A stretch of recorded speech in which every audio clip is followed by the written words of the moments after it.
Okay, so a quick disclaimer before we start the video. This video does not substitute for professional advice or suggestions. This is just my personal thoughts and opinions, and you cannot take decisions based on this video. It's just an extra information for you guys.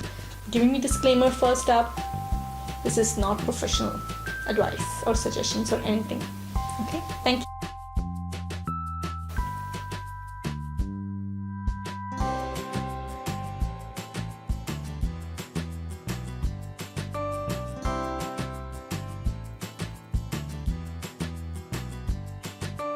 Hi guys, welcome to my channel.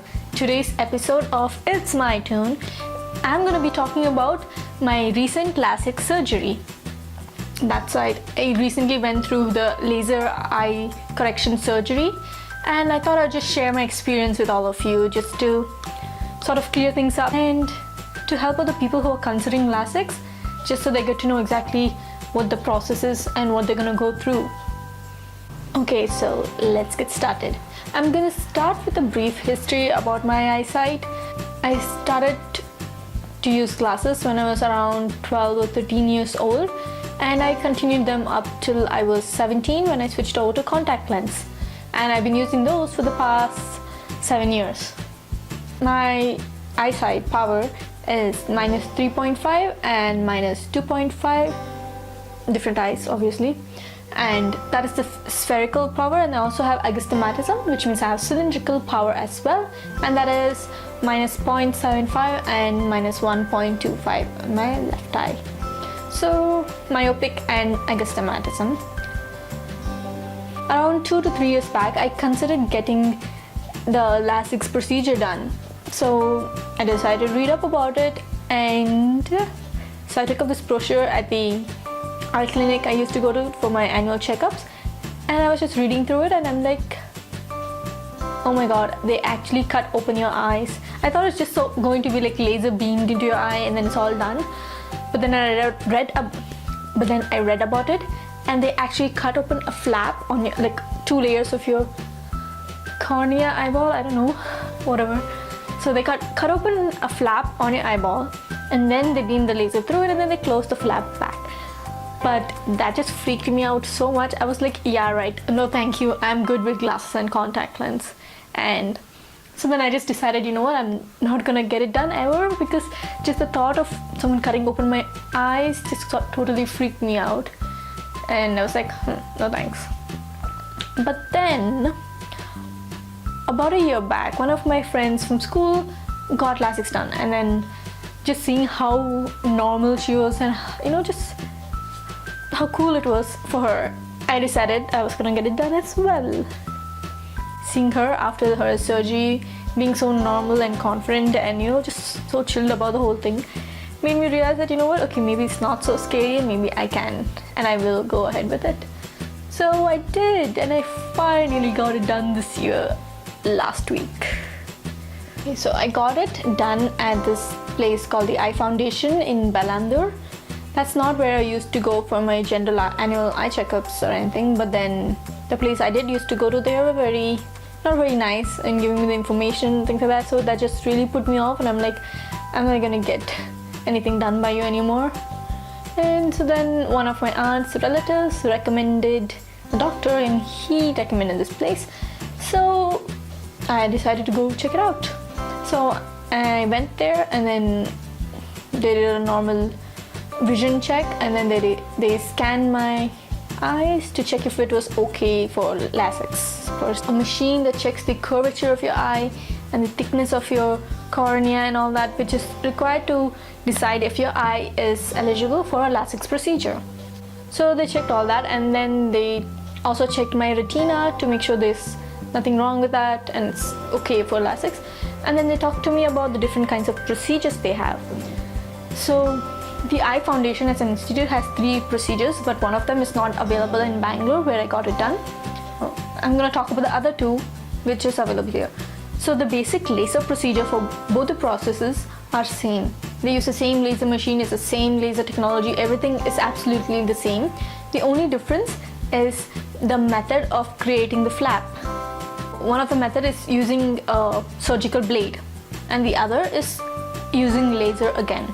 So one method is blade and then laser, the other is completely laser. So basically in the blade technique, what happens is they have this machine which they put on your eyeball and sort of cut with it. I don't know what happened because I couldn't see, obviously. So, but basically it's in the doctor's hands, and they need to make the proper flap and all that. With the second method, the flap is also created by laser. So basically they sort of beam one bit of laser into your eye, and till the depth they want the flap to be, and then that creates air bubbles in there, and then they're able to cut open the flap through laser. It's a bit complicated, and I decided to go with first option because this one just sort of freaked me out with all the air bubbles and things like that. So I just felt comfortable going with the blade. But there are complications in every method, because after all it's a surgery, and you have to sign a disclosure form where they list out everything that could possibly go wrong around the sun, and it's just like, oh my god, because the doctors would be like, this is all fine, it's like 100% success rate, we'll take care and all that, and then when you're signing you see and it's like, what is all this, they didn't tell me about all this. But yeah, so don't get freaked out, it's still good. It's just they have to go through the formalities and tell you that these could arise, but most likely doesn't. Now finally I'll get to the actual day of the surgery, what happened.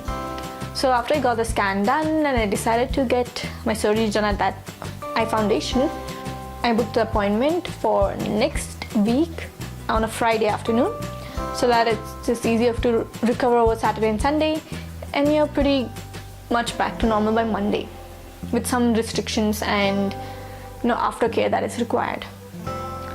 So yeah, Friday I took off from my office. When I went to the place, I was nervous and also excited. Like, I wasn't sure what to look forward to, like how would I be able to see everything now. Like, I knew my vision would be clear, but I still couldn't imagine how I would be able to see stuff. So yeah, I was excited and nervous that like, what if I'm able to see them when they cut open the eye? Like, obviously they just put anesthesia on your eye, so you're still awake. It's just you don't feel the blade and all, but you can still see it, right? So I was just a little freaked out about that. But then I'll tell you what happened. Oh, and yeah, after I booked the appointment, and then they gave me few drops, antibiotic drops that I had to put into my eyes 4 times a day for 2 days before the surgery. And my friend helped me out with that, so thanks a lot, or else I don't know how I would have managed putting it while I'm at office and all that. But yeah, it's just to make sure that your eyes are all clean and infection free when you actually go for the surgery, so it's very important you do that. And then I also read up a lot before the surgery to see what kind of complications there are, what kind of things I need to be prepared for, and just generally like just still trying to finalize between the 2 different methods of the flap creation. So the first blade method is called as LASIK, and the second method is known as LASIK. Should have probably told this before, but it's okay. The day of the surgery, I went there. They checked my vision again. They checked the cornea and stuff again. They did 2 different types of scans on that day, and then they're like, okay, it's all cool, go ahead. And then they could just clean the outside of my eye with some water and Dettol. And yeah, just reliving it. There's another patient getting the LASIK surgery done, so while we were waiting for him to finish off, they cleaned my eyes, and then they put the anesthesia drops into my eyes. That's the alarm for me to go put drops into my eye. They can't just hold on. Okay. So where was I? Yeah. So the nurse took me inside, like partly inside, and then they made me wear this gown and a hat, and then she started to put anesthesia drops onto my eyes. She did it like about 3 times within like 2-minute intervals. The first time she put it in my eye, it was all fine, like it went into my eye completely. The second and third time, I felt most of the drop partless, just come out of my eye, just leaked out of my eye a couple of seconds after she put it in. And I was kind of freaked out, like what if my eyes are not numb enough and I end up feeling everything they do on it. And I was just really freaked out about that, and yeah, but I just didn't know what to say. And then she took me inside to the operation theater, and I'm like, all the drops came out. Like I was sort of telling that to the doctor, but then I don't think he heard me properly. They were all like covered up with masks and hats and everything. So and then I was like, okay, fine, you know what, let's just go for it. So then I lay down on the table, and then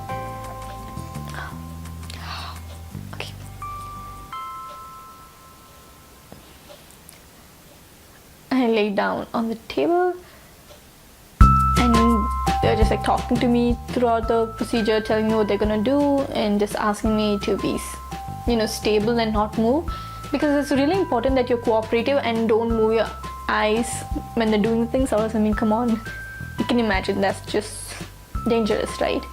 So you need to be cooperative and just look straight ahead and don't move a muscle. And that's what I did. So they covered up my face like with some sort of cloth that only had one opening for the eye on which they were operating. They did the right eye first, so they covered that, and then they used like a metal clamp to keep my eyes apart. That hurt for like the first 2-3 seconds as soon as they put it on, but then it was like fine. I didn't really feel that uncomfortable or anything. So then they did that, and then they put a lot of like drops and like solutions and all just to clean out the eye. And that was kind of irritating because it was just like pouring over my eye, and they're just like pouring, and I can't even blink to get it out and stuff. So that was a bit irritating, but not like I can't handle it types. So they did that, and they're talking me through the process, like what they're putting and all that. Then they put the sort of like a machine, like a suction cup or machine on the eyeball to do the blade flap thing. Okay, so I just talked a whole bunch about the surgery, and then I realized my camera was not recording. So let's get back to it.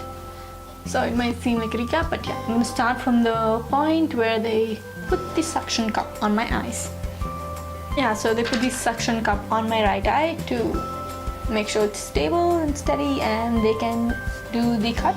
Once they put the suction cup on, they also sort of got rid of my vision. Like I lost sight from that one eye. I think there's like a nerve or something which they, when they press, you sort of lose vision from that eye, and that happened. So like I said before, I was worried about being able to see the blade cut across my eye. That didn't happen. So once all my vision was gone, all I could hear was a krr noise, which I think was the blade in action creating the flap. So once that was done, the noise stopped and my vision came back. I was able to see again, and then I could see them remove the flap. Like I was under the machine, right? Like I lay down on the table and they moved the table so it goes under the laser machine. So that machine had like one green dot and 2 red dots beside it, and I was just staring the hell out of it, just looking at that green dot, not moving a muscle. And my body got all so stiff because I was so nervous, but I was trying to relax it because I'm pretty sure it's not good to be so rigid and stiff when you're going through a surgery. So I was just trying to relax my body, take deep breaths, but make sure my eyeballs not moving and all that. And then it wasn't happening. I kept getting rigid. So I decided, you know what, it's okay, I'm just gonna become like a stone, a robot, which I'm known for being an INTJ. So I just stayed still. My body was like, I was holding my body very rigidly, and my eye was just staring at that green light and not moving at all. And that was good, and I didn't have much complications. Like I didn't have any complications with my flap, and the healing process was also pretty quick. So yeah, then they opened the flap, and then my vision became a little bit like hazy and sort of like grainy green. Like I could see everything, but it's very greeny, granule type of vision. Like the lights were all like so there were like 3 lights, right? And they were divided into small grains, like small grains put together made the green light, small grains put together made the red light, things like that. And then came the laser part, and this was over like in like 3 to 5 seconds. It was so quick, and you don't even feel a thing. And the people inside the operation theater, everyone was like so professional, and it's all like, you know, the way they talk in movies and they're launching a missile and all. Just the way they were talking, and they're like, you know, confirmed right eye, and they're like fire and all that, like the laser and stuff. So it's kind of cool, and I was also like, oh my god, what's happening? And they go fire and laser into my eyes, and literally just over. Like they told me, right, when the laser part of it got over, so they're like, Palguni, it's done, thank you for being so cooperative and all that. Then they closed the flap, they sort of evened it out, they poured more stuff on my eye to sort of heal it and clean it out and things like that. And then they moved on to my left eye. So they cleaned it, they removed the metal clamp, and they asked me to close my eye and open it and close it and open it a couple of times, I guess, just to make sure the flap was sitting properly and there wouldn't be any issues with that. So they did that, and then they moved on to my left eye and repeated the same process. Cleaning, cutting the flap, and then laser, and then cleaning again. And then it was all done. Of course, you won't have like perfect vision immediately after the surgery. It's a bit like hazy and cloudy and all that. And then they give you these plastic protective glasses.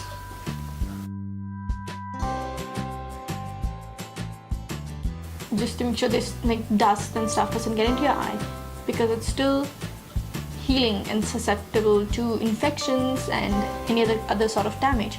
So you need to be very careful. And it seems if we are not cooperating during the surgery and there is some issues with the healing or whatever, they give you contact lens. Like they put contact lens in to sort of protect your eye and let it heal properly. That didn't happen to me, and we got to know this when I went for checkup the next day, and they were like, where are your contact lens? I'm like, I didn't get any. And I'm like, why do you need contact lens for? And the nurse was like, no, it's just in case sometimes, you know, people don't cooperate and stuff happens, they put it in to help them do it. So, you know, even if you feel you won't be able to sit still and just stare at the light, it's still possible, but it's just better you control yourself and don't move your eyeball when you're getting it done. After the surgery, they waited for like half an hour. They checked my eyes again just to make sure the flaps were all fine and there's nothing left over in my eyes and that needed to be cleaned out and things like that. And it was all good. So they gave me a few drops. They gave me 3 drops that I had to put for a week and explained when to put what and all that. 2 of the drops had to be put 4 times a day and 1 drop 6 times a day. And then they gave painkiller in case there's like a little bit of irritation or something, just to take it. And I had a little bit of irritation, but we'll go on to that later. So they checked my eyes, they prescribed and gave some medicines, and I was good to go. I came back home. By the time I was leaving the hospital, so I'm probably like half an hour to 1 hour after the surgery, my eyes started to get a bit irritated. Isn't that would happen because the anesthesia would start to fade off and stop working after a while. And so I just had this sort of irritation in my eye. It wasn't exactly pain, but it's just sort of the irritation that like I couldn't open my eyes because if I did, it would just start watering and it's just very irritating. So I took a painkiller that they had given and I just slept and I slept and I slept and I slept. And yeah, I got this like Friday afternoon, 2 o'clock or 3 maybe. And no, 2. Yeah, it was done by like 2:40 or something. So yeah, and by evening, like 8 o'clock-ish, when I woke up from my deep slumber, I was pretty much able to see. Like, I guess 70% of my vision was back by then. And then I didn't really do much that day. I just slept and I woke up whenever I had to get the drops. Like my mom would come pick me up I would open my eyes and she would put the drops in. I would go straight back to sleep, and then I would wear those protective glasses they gave while sleeping as well, just to avoid, you know, accidentally hitting my eye or anything like that.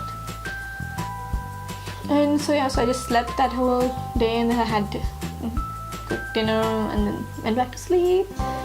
And same thing next day morning, woke up, had something, get the drops, sleep, drops, sleep, food, sleep, drops, sleep, you know, just the whole thing. And then we went for the checkup again. So around like 24 hours after the operation, we went for the checkup, and they were like, it's all good. They did a vision checkup, and by then I was able to see, like, so like Friday evening, so like Friday afternoon I got the surgery. Friday evening 70% of my vision was back. Saturday morning like 90% was back, and Saturday evening within 24 hours like 100% was back. Of course there's still like issues, like maybe in the dark I couldn't see that clear. If there's like dim lighting, I couldn't see that clearly, or I was still a bit sensitive to too much light. But like vision wise, it was all good. And then they even did a vision check there when I went for the checkup, and I was able to read everything they asked me to read. And then they just checked if the flaps and my cornea was healing properly, and they're like, it's better than how much. They said the healing was better than, you know, expected or what's normally there, so it's all good. And you know, this usually I think there's supposed to be a checkup 1 day later, and then 1 week later, and then 1 month later, and then 3 months later. They said no need to come for the 1 week checkup, I guess, because it was all healing so well. They just told me to continue the drops for a week properly, and then I can just come for the next 1 month checkup. The other main limitation was that I couldn't wash my face or my hair for a week because I had to avoid getting water into my eyes. So that was a bit of a issue, and one of the reasons I'm just doing this video after a week, because I had to like clean up. I couldn't just come on here with all my oily hair and face and all. But yeah, so for a week, just sort of stay indoors as much as possible, avoid electronic devices as much as possible, and avoid water at all costs. So no water into your eye, nothing into your eye, no makeup, you know, just keep it clean and free of anything artificial or dust and things. Like the first week is very crucial. That's when most of the healing happens. Of course, I was reading online and said that for some people the healing process takes up to a month or 3 months at the max. But you know, it's just better to be on the safe side. For the first week, avoid water at all costs. First 2 days, avoid electrical devices completely. I did not use my phone, didn't watch TV, laptop, nothing for the first 2 days. And since there's not a lot left to do, I just slept and I slept and slept, which I think really helped speed up my healing process. Just sleeping and resting my eyes a lot. And then Monday I took leave from office, and the rest of the week I worked from home. And even though I tried to take breaks in between working, I sort of would just get so involved with the work that I forget to take breaks, and then I would be like, shit, what am I doing? Like seriously, I'm like so freaked out right now that what if I watch too much, what if I, you know, spend too much time in front of the laptop and hurt my eyes unintentionally? Like, I don't want to risk it, but yeah, I can't really do anything now. But so Tuesday, Wednesday, Thursday I worked, and then Friday again I'm like, you know what, I'm just gonna take off. Just too much, because I couldn't, like I said, I couldn't take breaks in between work. It just get so involved in work, and then I wouldn't realize how time passed. So then Friday, Saturday, Sunday again I'm on break, and then Monday back to office full time. And hopefully I'll remember to take breaks now. Like, I'm really making it a very conscious thought that, you know, you have to take care of your eyes. And it's still, I mean, even though it's all healed and all that, it's still a bit sensitive for at least like a month or 3 months, like they said. So at least till I, you know, finish that 3-month period, I'm still gonna try and be as careful as possible. But yeah, it's just you go through so much and everything, and you really just need to be strong for a few more days, like for 1 week. take care of your eyes, and it's just perfect. So like after 1 week, the doctor said I can go back to my regular activities, and then after 1 month, it'll be like I can even forget I had a surgery. I can be that normal with my eyes and all that. And one of the drops that they're given, I have to use for 3 more weeks, so for 1 whole month, and go for a checkup after 1 month, and the final checkup after 3 months, where they're gonna scan my eyes again and just check if everything is how they have planned it to be and if it's all good. So I'll probably just update my description box below with what happens 3 months down the line, the checkup, because I don't think there'll be anything much to update. If you're interested, you can come back and check it out later. Yeah, so after I did get my vision back, it was so weird, like getting used to the fact that I'm able to see everything all the time clearly. It would feel like I feel like something's missing. It's like, okay, I need to take out my lens now, I need to take out my glasses now. It's like I need to do something, like what's wrong? Or whenever I would wake up, I would be like, where are my glasses types, and then I'd be like, oh wait, I don't need them. So it still like takes time to get used to being able to see everything. Like I'm able to see stuff with my own eyes. That's just like wow. So that was the most weird and unanticipated feeling, I guess. Like I didn't realize it would take time to get used to this as well. And like just being able to see everything all the time. You can't just zone out. As before, it's like I just remove my glasses and I'm like, I'm all alone. I can't really. I can see people, but still like the amount of input you're getting from your surroundings is less when you can't see that clearly. And now I'm just getting so much input at all times. It was a bit awkward for at least it took me like 3 to 4 days to get used to it. And now I'm sort of used to it, but I'm still sort of surprised myself at times when I'm like glasses, contact lens, something like what's going on types. But it's all good. I'm really happy I went ahead with the process, and even consider making a video where I interview the doctors and sort of let them give their professional view on it, because this is like completely non-professional, nothing. It's just my thoughts, my experience that I'm sharing. So I thought maybe it might be nice to get the doctor's opinions and thoughts and like an interview sort of video. But then I'm like, this is my channel, you only get to see my face on it. Just kidding. I don't think that would be allowed, and it's just they can't give out professional advice just like that, because everyone's eyes are different, and it's better you go talk to your doctors about it if you want to get it done, and read up about it beforehand. But in the end, just talk to your doctor and figure out what is best for your eye. So this video is totally unprofessional, totally it's just like a rant, me just sharing my experiences, and just like I just tried to make like fun and entertaining as well as an informative video. So I don't know how it's gonna turn out after I'm done editing it. So if any of you have gotten LASIK done already, I'd love to know your experience, so please comment down below. Or if you have any questions about LASIK, you can ask me those as well down below in the comments, and I will get back to you soon. I hope you liked this video, maybe learned something, or just enjoyed watching my little rant. And if you did, make sure you give it a thumbs up and subscribe to my channel. Thank you for watching. Have a great day. Bye.